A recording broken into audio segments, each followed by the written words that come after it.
Jadi memang persis sama dengan yang saya kasih materi.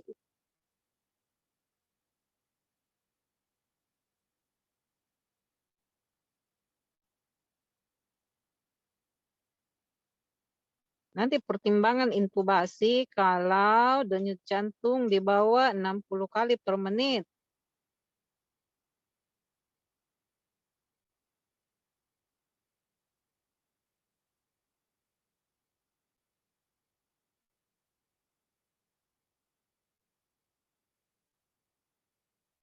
Itu kriteria intubasi. Ya tidak ada intubasi itu kalau nadinya sudah lebih 100, saturasi sudah 100, tidak ada intubasi.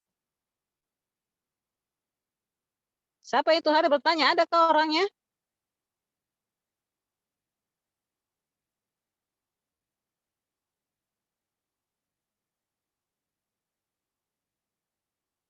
Jadi kita mulai saja ya.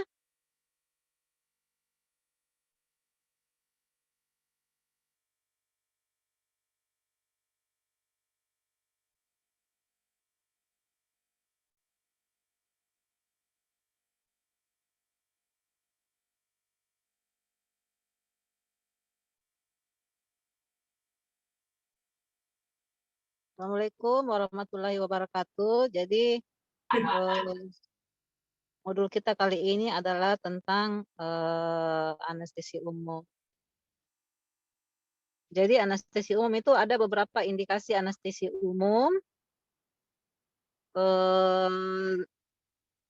Di antaranya adalah indikasi intubasi itu karena pasien yang tidak kooperatif, misalnya pasien neonatus, bayi, anak-anak.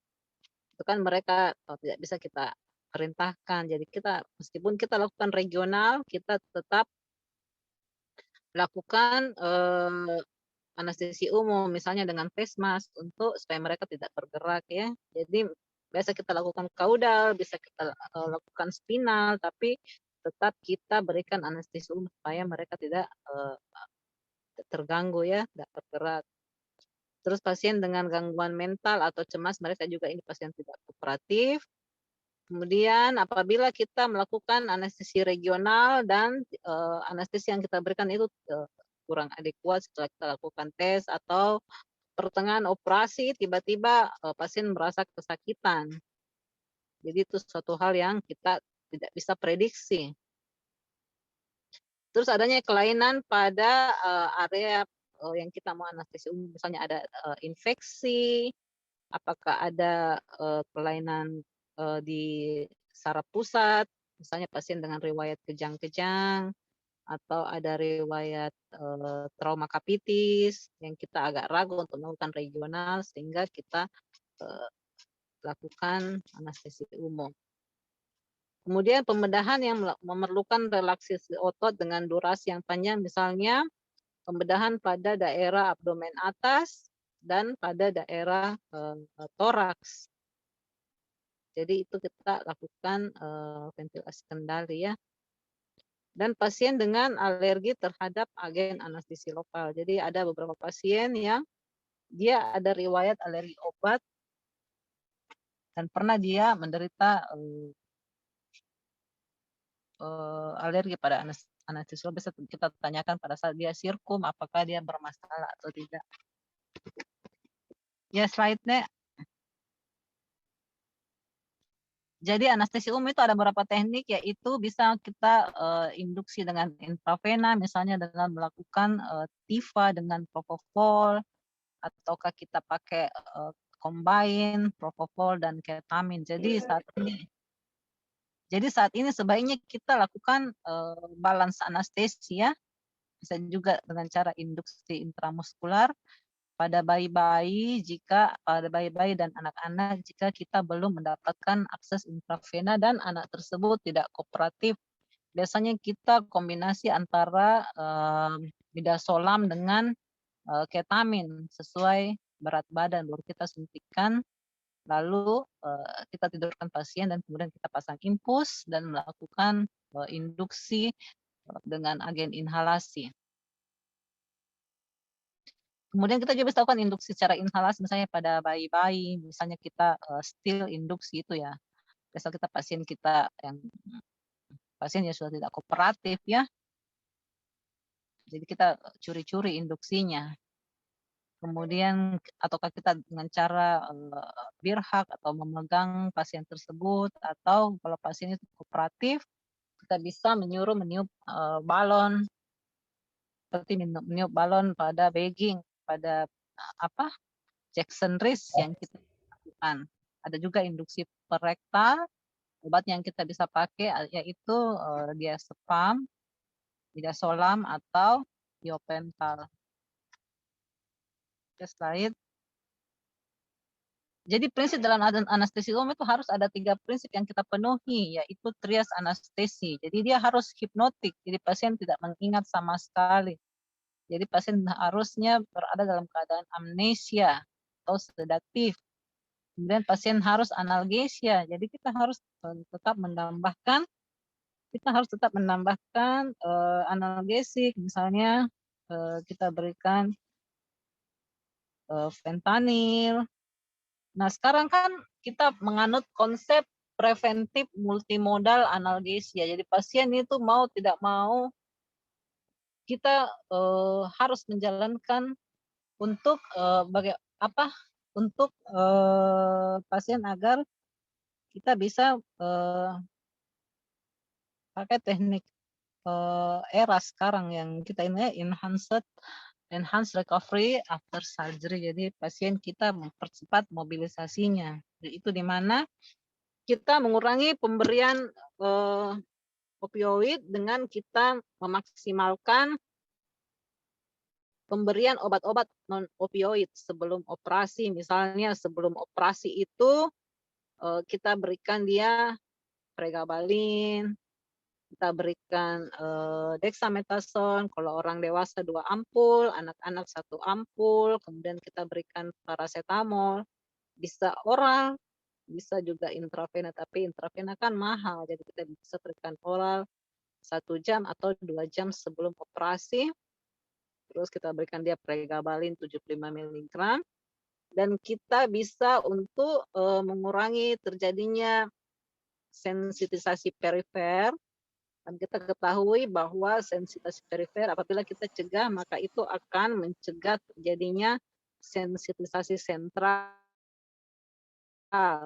Jadi yang perifer dulu kita harus cegah ya dengan pemberian obat-obat ENSA. Jadi kalau saya itu kita memilih yang mempunyai antiinflamasi yang tinggi, misalnya Parekoxib kalau pasien punya banyak uang ya, tapi kalau tidak ya kita bagus kalau kita pakai Celecoxib oral.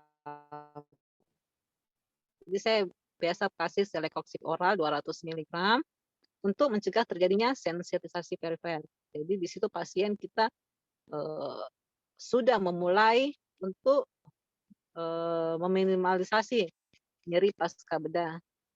Terus kita juga bisa memberikan lidocaine sebelum penyuntikan propofol.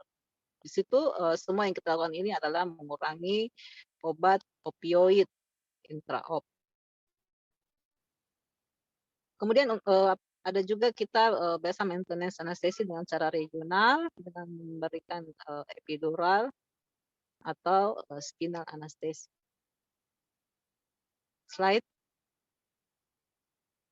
Nah, apa yang komplikasi pada saat induksi? Jadi induksi itu adalah saat-saat genting kita melakukan dalam operasi ya. Di situ akan terjadi perubahan hemodinamik, apakah terjadi eksitasi atau terjadi malah kita pasien itu peka terhadap obat yang kita berikan. Jadi pasien bisa mengalami hipotensi jika dia peka terhadap propofol atau pemberian propofol yang kita tidak literasi dengan baik, ataukah pasien kita tidak pasien tidak tahu ataukah kita tidak tanyakan apakah dia menderita alergi obat, atau pasien menyangkal bahwa dia pernah menderita alergi obat. Pasien juga bisa bradikardi karena hipotensi atau adanya kegagalan intubasi sehingga pasien hipoksia. Bisa juga terjadi takikardi pada saat kita lakukan intubasi, hipertensi, aritmia jika analgetik yang kita berikan tidak adekuat. Jadi penyebab aritmia itu Bisa jadi dari analgetik kita berikan tidak adekuat atau adanya intubasi yang gagal atau intubasi yang kasar begitulah. Pasien bisa, aritmia, bisa jadi cardiac arrest.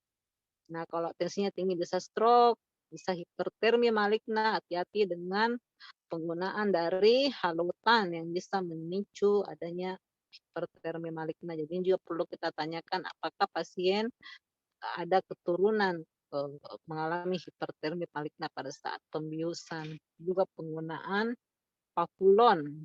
Jadi yang bisa memicu itu adalah agen anestesi halotan dan pavulon. Terus apakah ada hipotermi akibat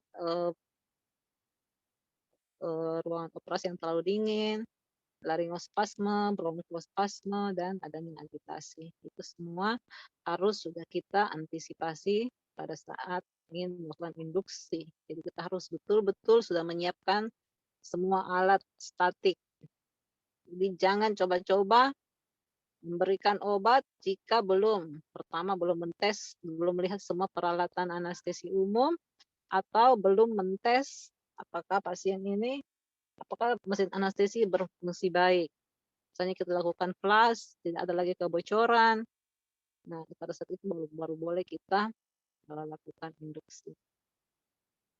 Oke, slide. Jadi di sini obat anestesi intravena dan inhalasi semuanya sudah tahu ya, sudah tahu propofol, metabolisme di hepar, kemudian bagaimana dia kerjanya adalah dia bekerja dengan menghilisi pada reseptor GABA, sehingga agen yang kita pakai itu inhalasi itu kebanyakan di metabolisme di hepar dan diekskresi melalui respirasi.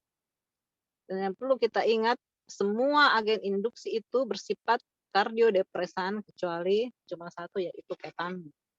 Dan ketamin itu cuma kita pakai pada induksi pasien dengan adanya gangguan hemodinamik, misalnya ada pasien perdarahan atau pasien-pasien yang perlu tensi tinggi, misalnya pasien-pasien kelainan jantung yaitu tetralogi Fallot. Biasanya kita induksi dengan ketamin untuk mempertahankan MAP-nya di atas 65. Oke, slide. Nah, bagaimana mekanismenya adalah karena adanya inhibisi pada reseptor GABA, sehingga kita bisa menghambat glutamat yang masuk pada reticulol ascending activation syndrome. Jadi ini dia bekerja pada reseptor GABA. Slide. Obat induksi intravena, intramuskular sudah tahu semua ya. Barbiturat itu kita khusus pakai pada pasien bedah saraf karena dia sangat bagus untuk induksi bedah saraf karena dia sangat menurunkan SMOR2. Ketamin kita pakai pada pasien-pasien dengan hipotensi dan memerlukan MAP yang stabil. Bisa juga kita pakai induksi midazolam ya. Kalau pasien tersebut, kalau propofol tidak tersedia atau kita ingin jantungnya agak stabil, tapi kita perlu dosis agak tinggi. Misalnya untuk orang dewasa itu kita pakai 10 sampai 15 mg. Bisa juga kita pakai fentanyl, dexmedetomidine atau ketamine. Semua kita bisa pakai, yang penting pasien bisa menghilangkan refleks nyeri dan pasien bisa mengalami sedasi. Oke, slide.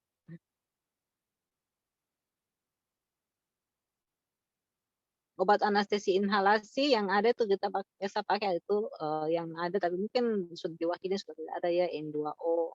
Mungkin kalau di pelamonnya ada N2O, gas gelap.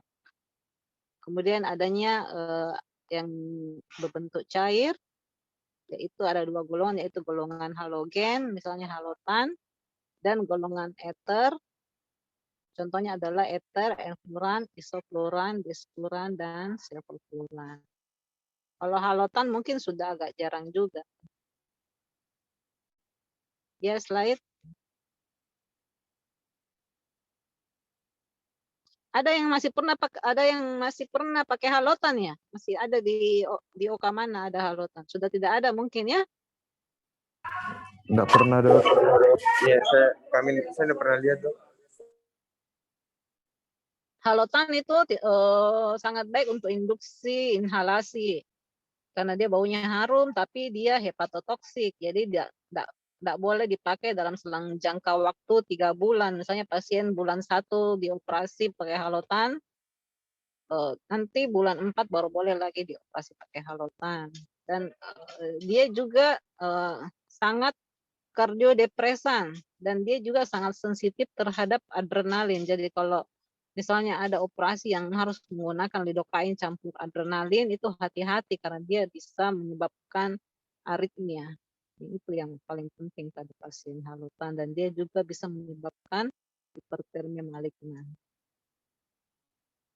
Nah, ini komplikasi-komplikasi yang bisa terjadi. Jadi sebelum anestesia kita visit dulu pasien, apakah dia ada obstruksi jalan napas, apakah ada kesulitan ventilasi, atau kesulitan intubasi, itu semua kita bisa sediakan LMA atau kita menyiapkan 2 orang untuk yang satu memegang maskernya dengan 2 tangan, kemudian teman yang lain itu memegang bagging, ya dia yang bagging. Itu kalau kita ada kesulitan ventilasi. Kemudian bagaimana kita mencegah hipotensi dengan meyakinkan bahwa pasien tersebut sudah tercukupi cairan selama berapa puasa atau dengan hemodinamik. Dan hipertensi itu kita bisa berikan obat-obat antihipertensi, misalnya klonidin. Klonidin juga itu berefek untuk 2 efeknya ya, selain menurunkan tensi, dia juga untuk mencegah terjadinya sensitisasi sentral. Jadi yang kita hambat itu ada 2 dalam analgetik ya, perifer dan sentral. Oke, slide. Jadi yang kita pakai itu teknik balance analgesia, yaitu bagaimana kita memberikan hipnosis, analgesia, dan relaksasi otot dengan dosis yang sesuai. Atau bisa juga kombinasi dengan anestesi regional, misalnya pemberian anestesi epidural atau bisa spinal atau anestesi regional lainnya. Slide. Anestesi umum kita bisa berikan dengan pemberian sungkup, semua sudah bisa tahu ya, pasien-pasien yang tidak memerlukan relaksasi otot, atau kita bisa combine dengan pemberian analgetik ketamin, misalnya pasien-pasien bedah ekstremitas, pasien ortopedi, yang hanya ekstremitas kita bisa berikan sungkup dengan kombinasi antara analgetik dengan ketamin, subdos anestesi. Jadi di situ kita tidak melakukan manipulasi, kita mencegah manipulasi intubasi pada pasien tersebut, atau kita bisa juga memakai LMA, atau kalau kita perlu relaksasi otot, kita kita intubasi dengan EPT. Oke, slide. Slide selanjutnya deh. Nah, komplikasi intubasi itu adanya trauma, bisa jadi perdarahan, bisa juga adanya gigi yang goyang atau malah lepas, bisa jadi dislokasi rahang, trauma laring dan pita suara, laringospasme, bronkospasme, dan refleks vagal. Jadi kita harus hati-hati ya. Kita harus banyak latihan intubasi, bagaimana caranya intubasi yang smooth. Jadi kita harus banyak latihan. Oke, slide. Nah, kriteria ekstubasi ini ada beberapa, bisa dibaca sendiri.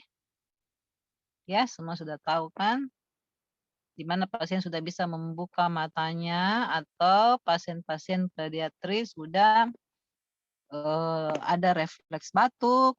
Jadi kalau pasien pediatri itu hati-hati ekstubasinya. Dia harus sudah bisa menangis atau batuk untuk memastikan bahwa jalan napasnya sudah bebas. Jadi kalau pasien-pasien yang tidak perlu ekstubasi dalam, untuk mencegah resiko kita melakukan ekstubasi sadar. Kalau pada bayi dan anak-anak itu nanti kalau pada saat dia menangis, atau pada saat pasien sudah batuk, baru kita ekstubasi. Begitupun pada orang dewasa apabila dia sudah bisa membuka mata. Kemudian, hemodinamik yang sudah stabil, kemudian respiratory rate di bawah 30, kemudian dia sudah ada gag refleks, sudah bisa menelan, sudah bisa batuk, terus kalau kita ada nerve stimulator, kita bisa lihat apakah dia sudah bebas dari obat pelumpuh otot. Terus bisa menggenggam tangan dengan kuat, bisa mengangkat kepala lebih dari 5 detik. Jadi pasien kita suruh bagaimana, "Coba angkat kepalanya, Pak." Pada pengumpulan gas darah, tapi kita jarang ya mengukur gas darah, mungkin pada pasien-pasien, yang di ICU yang kita masturbasi. Kita nilai pH-nya di atas 7,3, PaO2 lebih dari 60, PaCO2 di bawah 50. Vital volume lebih dari 5 mili, vital capacity di atas 15 mili, dan negatif inspirative force-nya lebih dari -20. Pada pasien dengan risiko untuk udem laring, pastikan dengan bronkoskopi fiber optik. Jadi tadi kriteria ekstubasi. Nah, pada saat ekstubasi itu akan banyak terjadi. Oke, lanjut saya deh. Komplikasi ekstubasi, misalnya pasien belum sadar betul, kita ekstubasi atau jadi pasien kalau belum sadar betul terjadi laryngospasme, bronkospasme, bisa aspirasi, hipertensi, takikardia, hematom, dan agitasi. Jadi cara mencegahnya itu kalau kita ingin terlanjur operasi sadar, pasien bisa ekstubasi, misalnya pasien yang kita tidak bisa ekstubasi sadar itu ya pasien, misalnya pasien THT, kita harus ekstubasi dalam karena kan jahitannya bisa, rusak ya, begitupun operasi mata dan operasi bedah saraf, kita harus ekstubasi dalam ya. Bagaimana kita lakukan ekstubasi dalam? Kita pastikan bahwa pasien itu tanda vitalnya semua dalam batas normal. Kemudian tadi kita pastikan bahwa, tekanan jalan napas itu sudah cukup. Pernapasannya di bawah ya, kalau bisa napasnya sudah hitungan normal, paling tinggi, 24 kali per menit. Kemudian pasien bisa kita tambahkan fentanyl agar tidak terjadi refleks-refleks yang tidak kita inginkan jadi kita harus yakinkan bahwa pasien tersebut dalam keadaan analgesi baru kita lakukan, ekstubasi. Kalau di luar pasien-pasien tersebut bisa kita lakukan, ekstubasi sadar. Ekstubasi sadar, itu tadi, bisa mengurangi komplikasi dari, ekstubasi pasien-pasien yang tidak berisiko. Oke, slide.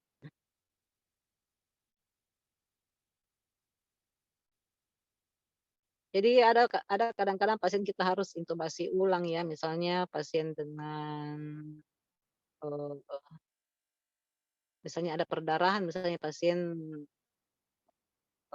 yang apa lagi, pasien THT ya, kalau pasien THT misalnya pasien dengan amandel, ada amandel, kemudian terjadi perdarahan, ya kita mungkin lakukan intubasi ulang.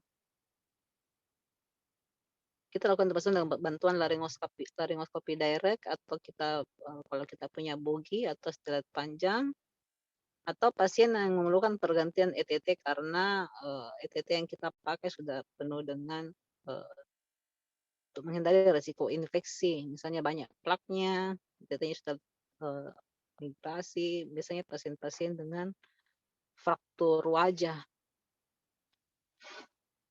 atau bedah saraf, kita kadang melakukan, intubasi kembali untuk memberikan, ETT yang lebih bersih untuk mencegah infeksi. Oke, slide. Nah, ini semua sudah tahu ya triple air maneuver, sudah tahu ya, oke lanjut aja ini deh, pembahasan jalan napas. Untuk menilai komplikasi induksi, jadi adanya obstruksi jalan napas itu harus semua sudah tahu, adanya bunyi jalan napas yang tidak biasa, ada stridor, ada snoring, adanya kesulitan ventilasi, kemudian adanya, face mask yang tidak bagus ya. Jadi tidak ada pengembangan dari bagging yang kita berikan. Jadi kita kalau mau aman itu kita harus selalu siapkan, LMA. Apa yang terjadi jika pasien, tidak kita tangani? Adanya obstruksi bisa terjadi hipoksemia, kemudian kita harus berikan oksigenasi dengan VO2 100%, kemudian kita lakukan suction. Yang kita takutkan juga adalah terjadinya hiperkarbia. Hiperkarbia itu terjadi karena kadang kita melakukan, hiperventilasi pada pasien. Jadi, apakah frekuensi yang kita berikan terlalu banyak ataukah volume yang kita berikan terlalu banyak sehingga terjadi hiperventilasi. Hiperventilasi bahayanya adalah bisa terjadi vasokonstriksi cerebri yang bisa menyebabkan infarksi cerebri. Jadi itu berbahaya untuk pasien-pasien yang kita lakukan hiperventilasi.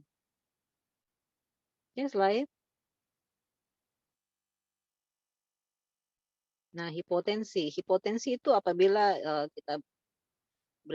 apabila kita tidak monitor dengan baik, terjadi kedalaman anestesi yang kita tidak monitor, ataukah obat-obat pasien tersebut sangat peka terhadap obat-obatan, jadi kita berikan vasopresor. Bisa juga pasien itu mengalami hipovolemia ataukah pasien tersebut ada gejala sepsis ya. Jadi kita sudah siapkan norepinefrin untuk meningkatkan MAP-nya.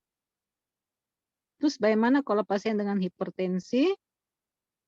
Yang pertama itu kita dalamkan anestesi, jadi kita berikan sebelum obat-obatnya tersedia atau kita harus sudah siapkan obat-obatnya, kita dalamkan anestesi dengan memberikan hiperventilasi yang tidak lama ya. Kemudian kita menambahkan analgesi pada pasien tersebut. Kemudian kita bisa berikan obat antihipertensi misalnya clonidine dengan dosis 1 mikro per kilo berat badan. Oke, slide. Nah, ini bagaimana kita menilai kedalaman anestesi. Jadi ada 4 stadium ya dalam membius itu. Jadi ada stadium analgesia atau induksi, kemudian ada stadium ekstilasi atau delirium, nah ada stadium 3 surgical, dan stadium 4 itu apabila kedalaman anestesinya telah terlalu dalam, jadi paralisis medula oblongata. Jadi apa yang kita perhatikan yaitu ada 2 cara yang kita bisa lakukan, yaitu dengan menilai bagaimana tekanan darah, bagaimana rate-nya, apakah pasien mengalami keringat, itu tanda keringat bertanda peningkatan simpatis. Atau pasien mengeluarkan air mata, berarti pasien mengalami nyeri.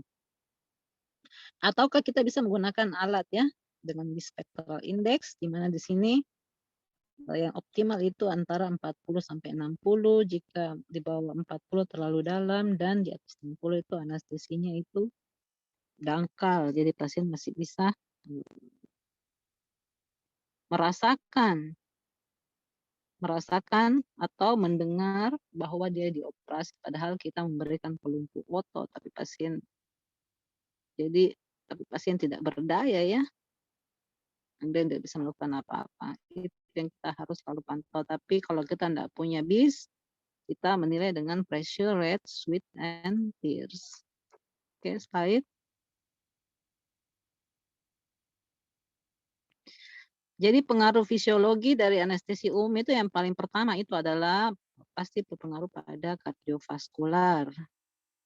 Jadi kita harus selalu menjamin bahwa cairan yang kita berikan itu sudah cukup sebelum kita melakukan induksi, dan obat-obat kita selalu berikan dengan cara titrasi, jadi jangan langsung dengan full dose. Kemudian respirasi kita berikan tidal volume yang kecil tapi cukup, misalnya kalau untuk orang dewasa 5 sampai 6. Frekuensi juga yang kita berikan sesuai frekuensi normal, yaitu 16 sampai 20 kali. Kemudian bagaimana kita menilai apakah dia mempunyai fungsi ginjal yang normal. Kalau pasien dengan fungsi ginjal yang normal, apakah dia, ada gangguan fungsi ginjal, kita harus, kurangi pemberian obat-obatan sampai sepertiga sampai setengah. Kemudian kita juga harus menilai heparnya. Bila ada gangguan hepar, akan terjadi pemanjangan durasi dan obat yang bergantung pada protein binding. Yaitu kita harus hati-hati ya dengan obat-obat yang bebas.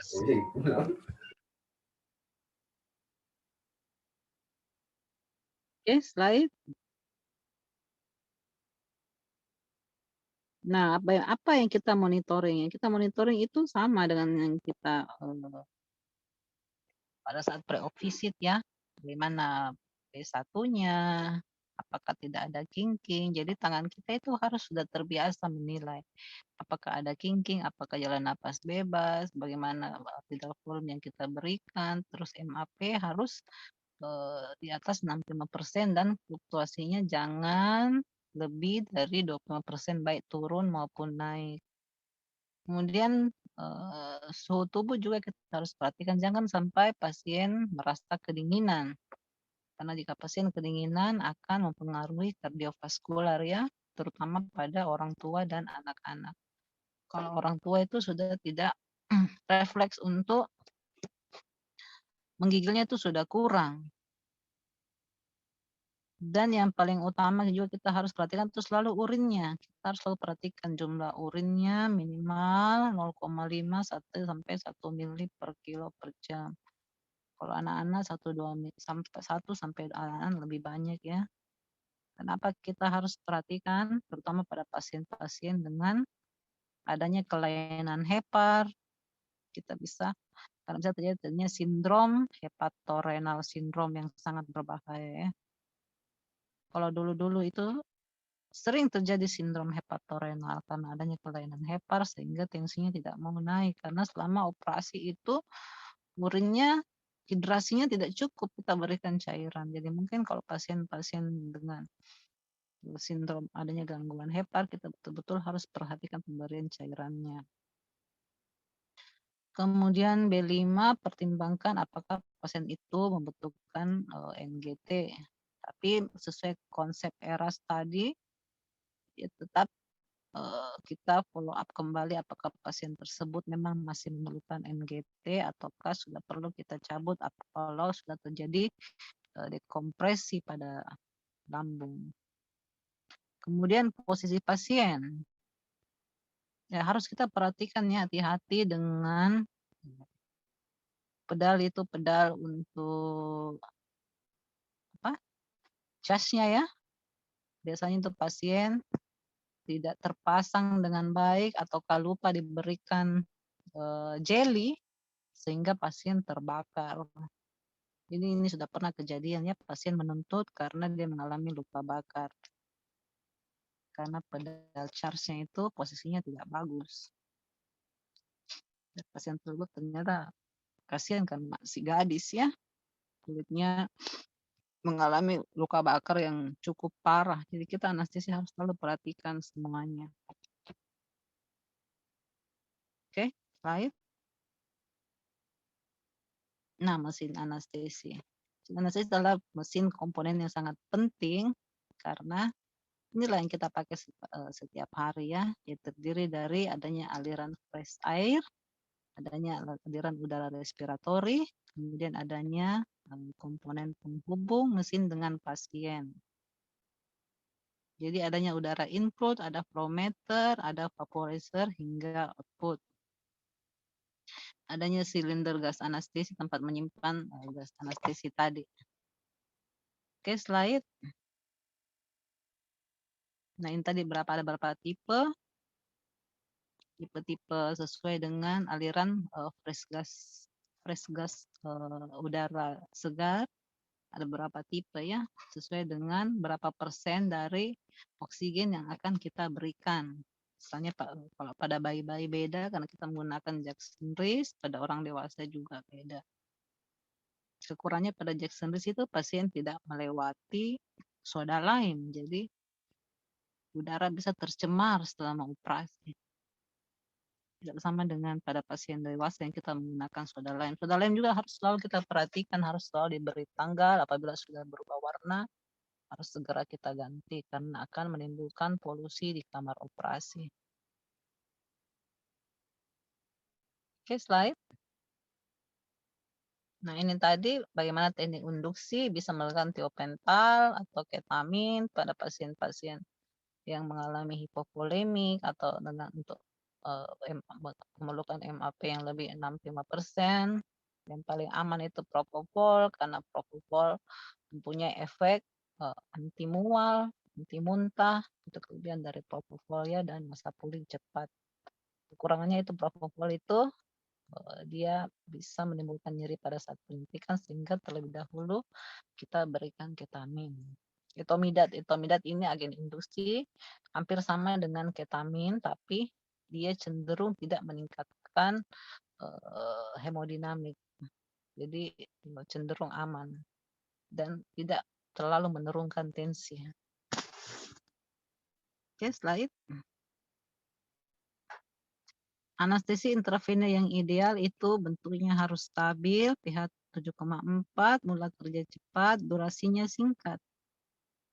Misalnya ya ini semua ada sama propofol. Namun kekurangannya itu tadi adanya pasien bisa mengalami hipotensi. Jadi kita memilih-milih yang mana ya. Kalau efek samping pernapasan minimal itu kita pakai midazolam. Dia agak tidak terlalu midazolam dengan fentanyl. Terus kalau kita ingin mengurangi efek samping kortikosterebral ya kita tidak mengurangi dosis dari induksi ketamin. Jadi kalau kita induksi ketamin terlebih dahulu kita berikan midazolam untuk mencegah halusinasi, dan efek samping metabolik juga harus minimal dan pelepasan histamin minimal. Obat-obat yang menyebabkan pelepasan histamin itu bisa atrakurium, terus petidin, bisa menyebabkan pelepasan histamin, morfin, semua bisa menyebabkan pelepasan histamin. Oke, slide.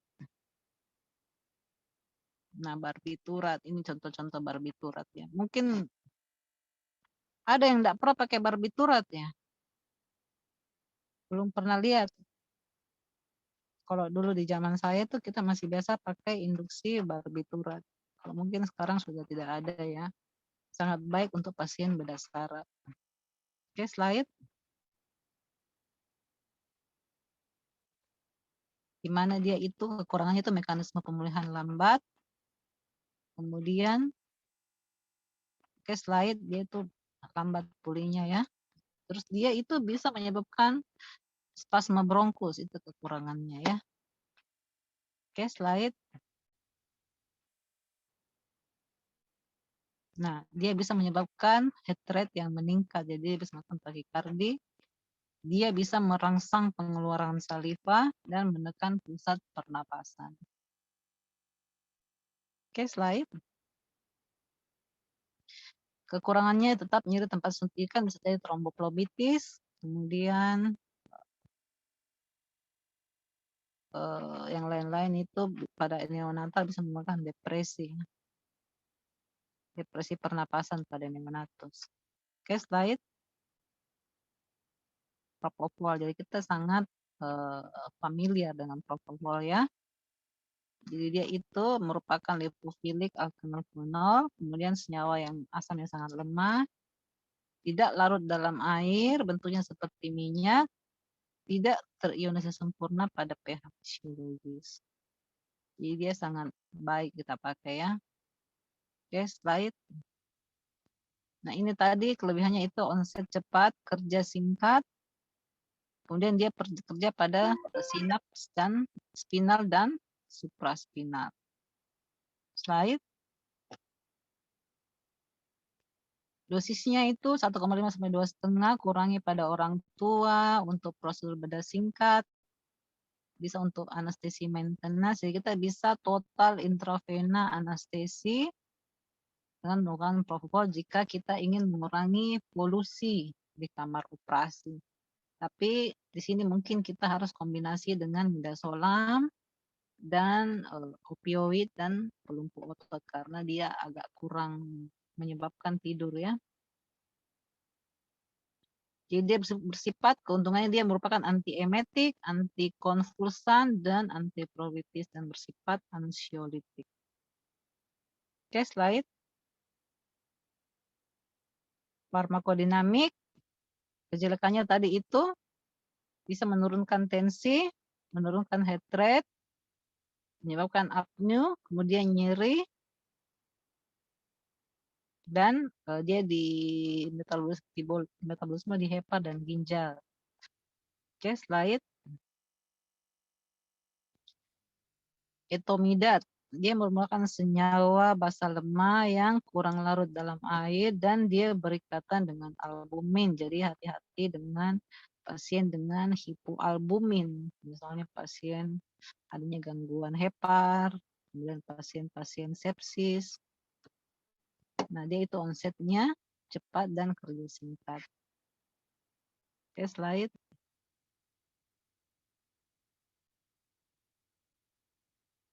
Nah, dia bagus dipakai untuk induksi pada pasien dengan gangguan fungsi ventrikel, tampunan jantung, hipovolemi, dan bedah saraf.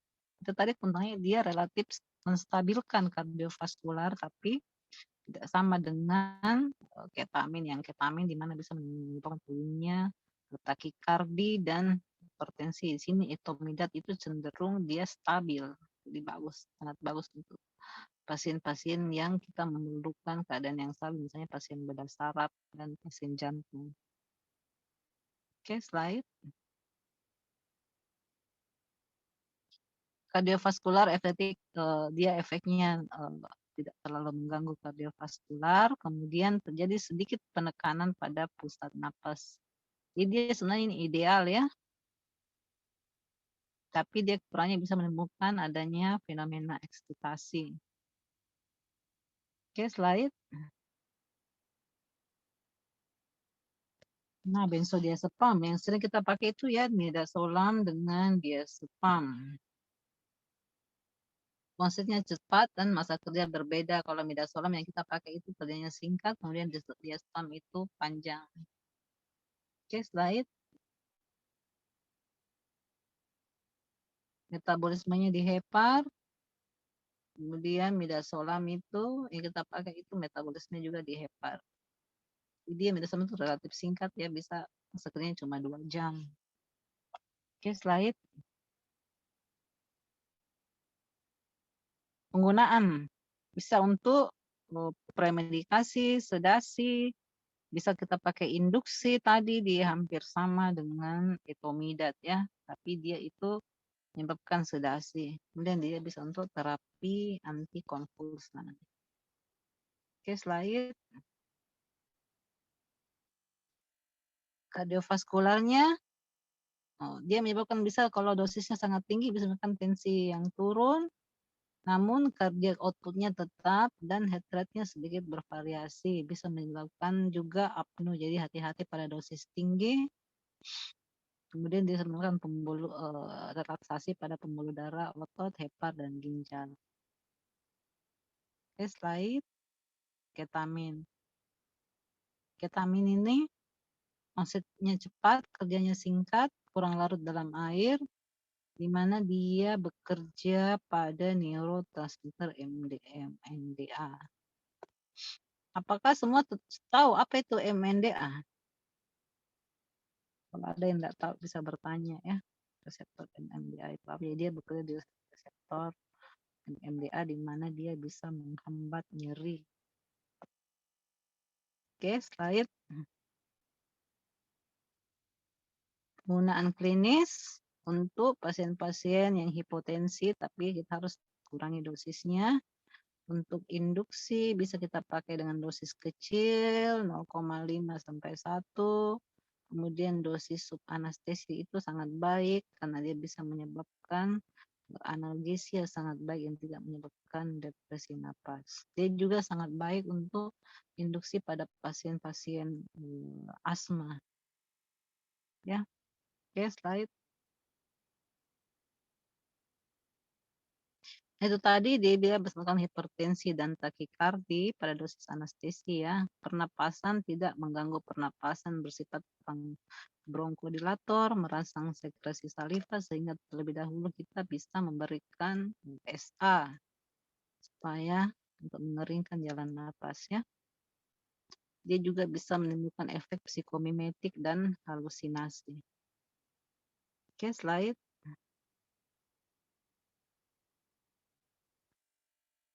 Nah, ini tadi beberapa sifat-sifat dari obat-obat induksi, bisa kita lihat sendiri ya. Propofol itu yang tidak menyebabkan PONV itu yaitu propofol. Etomidat bisa menyebabkan, kemudian yang bisa meningkatkan ICP itu ketamin, yang bisa semua menurunkan etomidat itu relatif stabil, tidak menurunkan, tidak menaikkan tekanan darah, ketamin bisa menaikkan, kemudian yang menurunkan respirasi itu semuanya. Etomidat juga tidak menyebabkan terjadinya depresi napas. Vitamin menyebabkan pernapasannya agak meningkat. Kemudian ketamin adalah suatu analgesi yang kuat pada dosis subanestesi. Propofol dan etomidat menyebabkan nyeri pada tempat injeksi. Oke, slide. Nah, semua obat kita bisa pakai untuk TIFA, total intravena analgesi, bisa untuk premidikasi, induksi, maintenance, dan sedasi dengan jalur intravena. Bisa dengan continue atau intermittent. Oke, slide. Nah, yang pilihannya pentotal itu sangat baik untuk pasien dengan ICP yang meningkat. Ketamin cocok untuk pasien asma, propofol itu bagus untuk pasien yang rawat jalan karena dia bisa mencegah PONV. Etomidat baik untuk yang unstable keadaan jantungnya, merupakan pilihan utama untuk pasien dengan ICP yang meningkat atau dengan hemodinamik yang tidak stabil. Dan dia juga baik untuk RSI, etomidat itu ya, di emergency room. Oke, slide. Nah, pelumpuh otot. Bagaimana memilih pelumpuh otot yang baik? Jadi, opioid ya, opioid dan pelumpuh otot. Opioid itu di metabolisme di hepar, kemudian bisa menjadi metabolik aktif ataupun inaktif. Opioid itu rata-rata mendepresi otot jantung, menyebabkan vasodilatasi,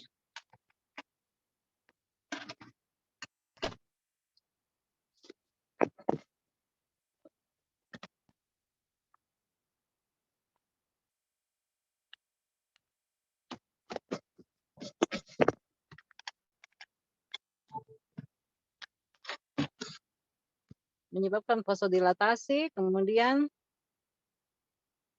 bisa menurunkan resistensi vaskuler, menyebabkan depresi napas, dan menurunkan motilitas usus, dan menurunkan hormon stres. Jadi untuk prinsip ERAS ini tadi yang kita kurangi adalah pemberian opioid ya, karena dia bisa menurunkan motilitas usus. Sehingga bisa mempengaruhi mobilisasi pasien. Kalau pelumpuh otot terbagi atas yang depol dan non-depol. Yang sering kita pakai adalah non-depol. Kemudian atrakurim yang sering kita pakai itu melalui eliminasi Hoffman ya di plasma. Kemudian dihidrolisis oleh enzim pseudokolinesterase. Pelumpuh otot bekerja dengan relaksasi semua otot lurik dan menurunkan tonus otot yang menghambat depolarisasi atau non-depol yang memperpanjang masa refraktor. Jadi dia menyebabkan refraktor. Nanti kita jelaskan ya di slide berikutnya. Oke, lanjut slide. Opioid yang tersedia sering kita pakai adalah morfin, fentanyl, meperidin, kodein, tramadol, atau Tapi yang sering kita pakai ya cuma fentanyl. Dan sekarang itu ada remifentanil, di mana dia onsetnya lebih cepat dan masa kerja lebih singkat, jadi lebih baik kita pakai fentanyl ya. Yang lain itu sudah jarang kita pakai. Untuk kodein, tramadol, opioid lemah kita tidak pakai. Hidromorfon juga mungkin tidak ada di Wahidi. Oke, slide. Nah, ini tadi antidotum opioid, naloxon. Jadi kalau pasien dan kita curiga kelebihan opioid, tapi sekarang kan kita memberikan secara titrasi ya, jadi kita harapkan dia tidak lagi mengalami overdosis dari opioid. Itu adalah naloxon, di mana dia mengikat pada reseptor mu, delta, dan kappa. Tidak menimbulkan toleransi atau ketergantungan di metabolisme di hati melalui naloxon 3 trifuranida. Jadi kita biasa perlukan ini naloxon untuk pasien-pasien neonatus akibat ibunya itu di general anestesi. Jadi kadang-kadang kita butuh naloxon untuk bayi tersebut. Oke, slide. Nah, ini yang sering kita pakai adalah atracurium. Potensinya 3 kali lebih rendah dari pavuronium, yaitu pavulon. Dulu kita sering pakai pavulon, kayaknya sekarang sudah jarang dipakai. Kemudian fasadinium itu sudah jarang, ya, jadi mungkin nggak pakai itu adalah atracurium. Dia mengalami eliminasi Huffman, jadi dia tidak memerlukan, dia di hepar dan di ginjal, di plasma metabolisme. Oke, slide. Nah, kalau di otot rangka itu yang bekerja adalah hormon asetilkolin yang akan berinteraksi dengan reseptor nikotinik dari otot di empeng akhir di end plate-nya sehingga terjadi kontraksi otot, akhirnya terjadinya depolarisasi yang menimbulkan kontraksi otot. Kenapa? Oh, ke situ kita bicara sama bidan. Bicara sama bidan di situ. Itu masuk makin itu. Iya, panggil makin bidan. Oke, slide. Nah, ini tadi mekanisme kerja asetilkolin di otot ya, dan reseptor nikotinik. Nah, dia berikatan. Jika ada asetilkolin, maka terjadi kontraksi otot. Oke, slide. Nah, ini tadi suksinilkolin. Kalau suksinilkolin itu adalah pelembut otot yang bersifat depolarisasi. Jadi dia menimbulkan kontraksi otot yang terus-menerus sehingga karena kelelahan akhirnya terjadi kelumpuhan otot. Jadi dia melakukan depolarisasi persisten yang sebagai karena dia bekerja sebagai agonis, jadi dia sifatnya sama dengan asetilkolin ya. Misalnya dia seperti dengan pemberian asetilkolin dalam dosis besar atau seperti pemberian antikolinesterase. Apa? Tidak ada topeng sama saya. Saya sama bidan di situ. Ah? Iya, tapi saya istrinya yang lagi operasi. Slide.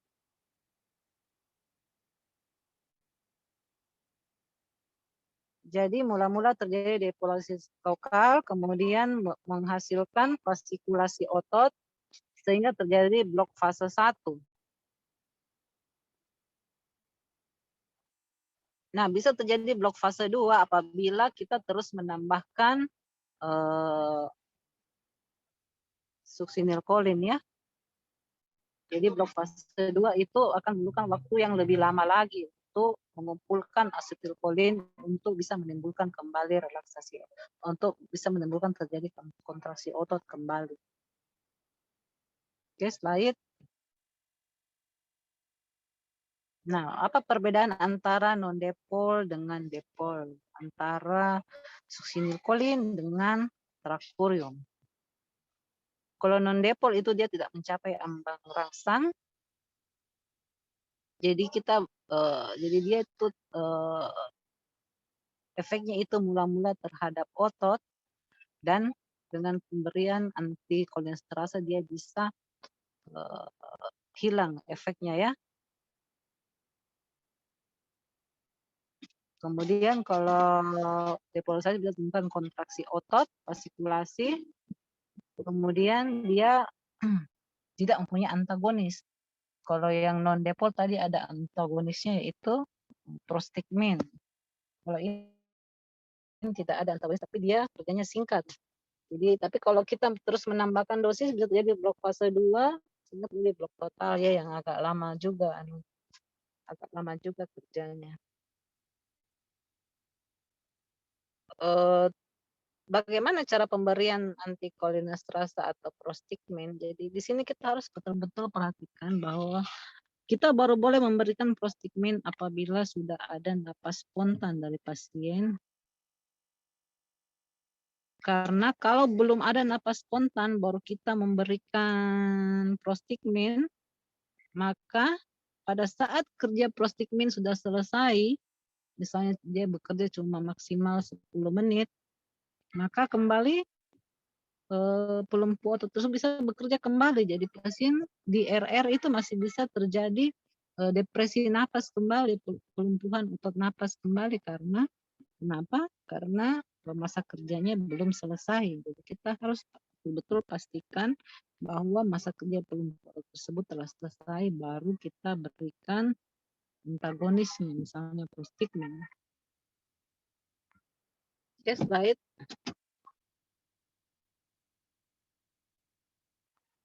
Jadi sifat relaksasi otot rangka pada Curare itu dia mulai dari otot rangka yang kecil, kemudian pada otot yang besar, kemudian interkostal dan diafragma. Jadi otot diafragma itu yang paling terakhir. Oke, slide.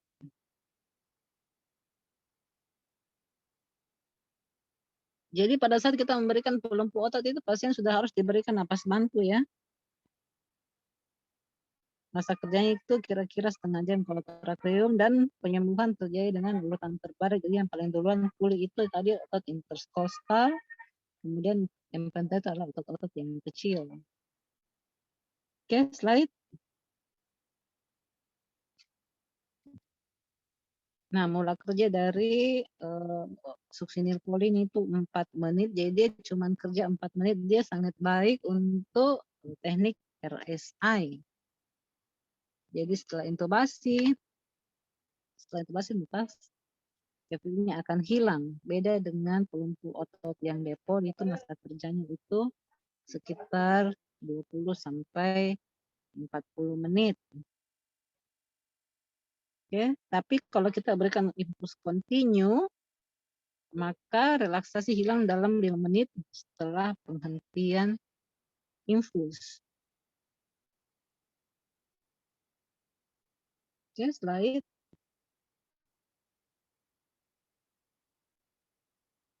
Jadi antidotumnya yaitu yang ada yaitu Sugamadex ya. Dia berkaitan langsung dengan ratunanem, kekuronium dan suksinilkolin dan hampir tidak di metabolisme namun diekspresi melalui ginjal dan urin. Sugamadex ini saya juga belum pernah lihat ya. Kalau nyastigmin semua kita sudah pernah pakai. Nyastigmin dan 70% tidak di metabolisme dan 30% mengalami metabolisme alkoholik dan metabolisme melalui urin. Jadi dia bisa berefek seperti efek dari asetilkolin yang bisa menyebabkan terjadinya kembali kontraksi otot. Dan dia menghambat terjadinya asetilkolinesterase yang memecahkan enzim asetilkolin. Oke, slide. Sudah selesai ya. Mungkin ada pertanyaan, Dek?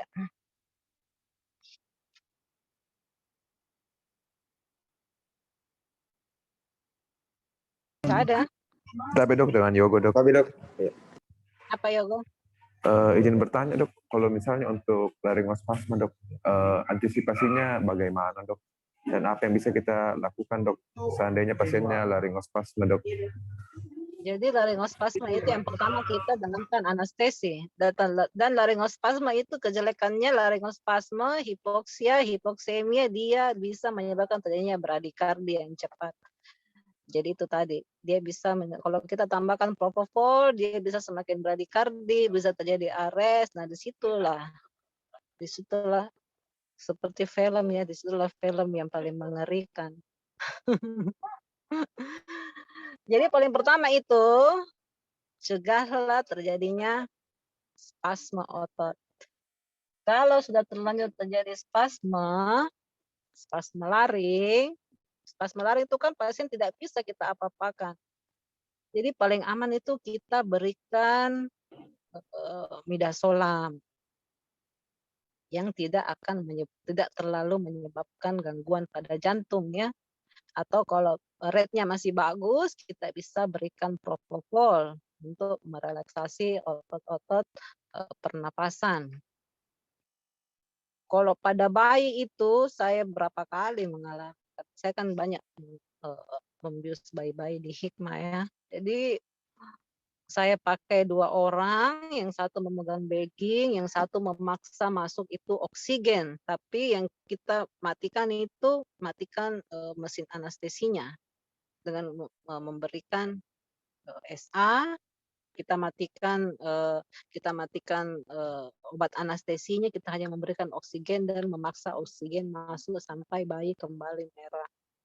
Kalau pada orang dewasa sangat gampang kalau kita bisa berikan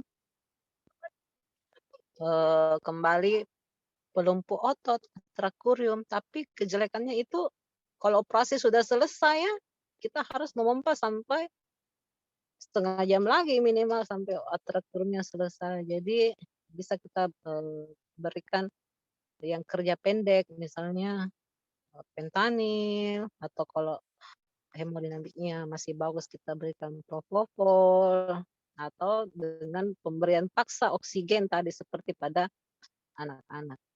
Jadi memang itu laringospasma itu kejadian yang sangat menakutkan ya akibat, tapi semua itu bisa dicegah. Bagaimana mencegahnya? Itu tadi, jangan melakukan manipulasi yang kasar, jangan coba-coba ekstubasi setengah sadar untuk pasien-pasien yang tidak perlu. Jadi usahakan pasien sudah sadar bagus, yaitu ada tanda-tanda sudah ada refleks batuk dan sudah ada gag refleks. Jadi pasien itu sudah bisa buka-buka mulutnya, dia menganga-menganga itu dengan cupnya.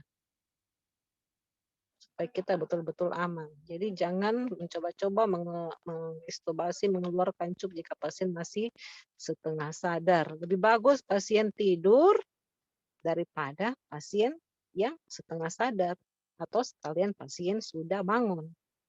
Jadi pasien yang setengah sadar hati-hati untuk ekstubasi. Jadi memang kita harus bersabar ya. Kita harus bersabar menunggu pasien bangun. Biasanya itu kalau volume operasi yang banyak, kita serahkan ke penatanya juga mau buru-buru pulang, diekstubasi pasien. Kalau saya selalu memperingatkan, nanti saya yang ekstubasi, jangan kamu yang ekstubasi. Nanti kita bikin pekerjaan. Ya, ulang kembali. Jadi saya begitu. Kalau saya operasi volumenya banyak, saya bilang semua pasien saya yang ekstubasi. Saya mau cari aman kan? Gitu. Yogo. Gimana Yogo? Iya, baik dok. Iya, makasih dok. Masih ada pertanyaan?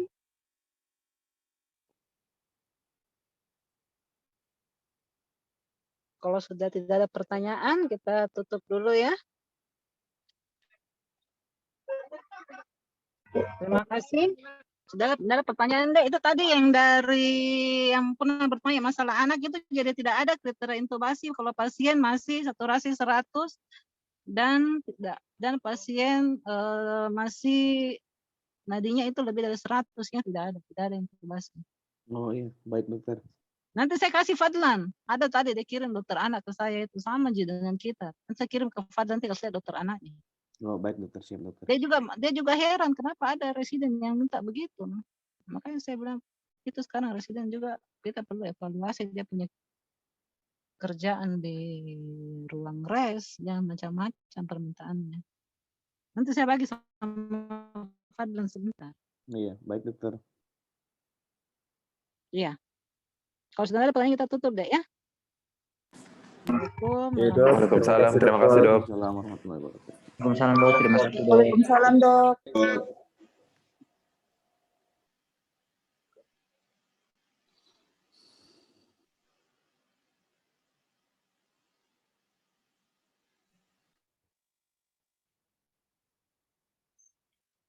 Pindah room lagi.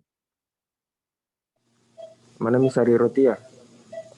Saya kira kau mau bertanya Lutfi. PLS kapan masuk ini?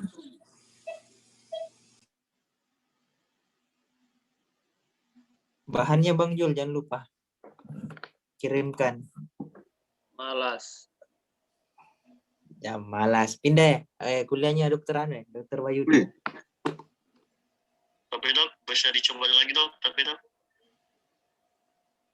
Ya oke.